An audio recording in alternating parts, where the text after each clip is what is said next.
بیٹا اس بار تو تمہیں معاف کر دیا، لیکن پھر سے غلطی کی تو جینا بیچاری فضول میں ماری جائے گی اور اس کی موت کے ذمہ دار ہوگے تم۔ اب بشپ کا آخری مشن تھا امریکہ میں رہنے والے میکس کو مارنا۔ وہ ایک ایسی بلڈنگ میں چھپا ہوا تھا جو پہاڑ کے اوپر بنی ہے اور وہاں سب مرین کا کارخانہ تھا۔ ان سب مرین میں بڑی بڑی میزائلز چھپائی گئی تھیں۔ وہاں چوری سے کسی کا اندر جانا یا اندر سے باہر آنا ناممکن تھا۔ جو بھی وہاں پر گھسنے کی کوشش کرتا وہ مارا جاتا۔ بشپ کے پاس اس کام کو انجام دینے کے لیے 48 گھنٹے کا ٹائم تھا۔ اسے خبر ملی کہ میکس نے ایک ہیلی کاپٹر منگوایا ہے، اس لیے اس نے ہیلی کاپٹر کے نیچے چھپ کر میکس تک پہنچنے کا پلان بنایا۔ جب اس کی ترکیب کامیاب رہی تو اس نے بلڈنگ کے سارے کیمراز آف کر دیے، چاروں طرف الارمز بجنے لگے اور گارڈز میکس کو ایک خفیہ کمرے میں لے گئے۔ تبھی بشپ نے لفٹ میں دھماکہ کر دیا، لیکن پھر بھی کسی طرح میکس اس خاص کمرے میں پہنچ گیا۔ لیکن وہ دیکھتا ہے کہ بشپ اس کمرے میں پہلے سے ہی موجود تھا۔ اب وہ میکس کے ساتھ مل گیا اور میکس کو مارنے کا ناٹک کیا تاکہ کرین کو چکما دیا جا سکے۔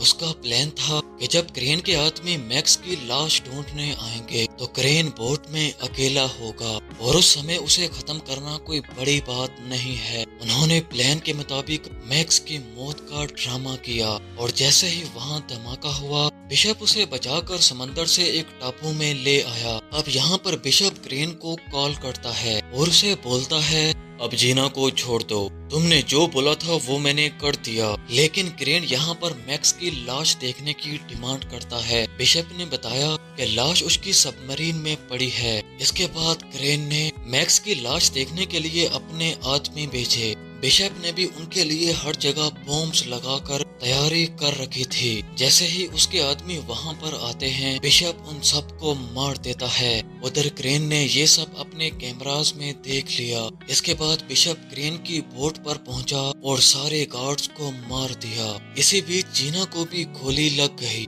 وہیں کرین نے بوٹ میں لگے بوم کو ایکٹیویٹ کر دیا۔ بشپ نے جلدی سے جینا کو آزاد کیا اور اسے ایک ایسے ڈبے میں چھپا دیا جو دھماکہ ہونے سے پہلے ہی بوٹ سے الگ ہو گیا۔ اب بشپ اور کرین کی زبردست فائٹ شروع ہو گئی۔ اس نے کرین کو زنجیر سے باندھ دیا اور تبھی بوٹ میں دھماکہ ہو جاتا ہے۔ جینا تو بچ نکلی۔ وہیں میکس کے آدمیوں نے بوٹ کا ملبہ باہر نکالا۔ کچھ سمے بعد جینا اپنے بچوں کے پاس تھی اور وہ دیکھتی ہے کہ بشپ اس کی آنکھوں کے سامنے کھڑا تھا۔ اصل میں بشپ بوٹ کے اسٹیل روم میں چھپ گیا تھا جو ایمرجنسی کے وقت کام آتا ہے، اور اس طرح سے وہ دھماکے میں بچ گیا۔ اور یہیں پر اس مووی کا اینڈ ہو جاتا ہے۔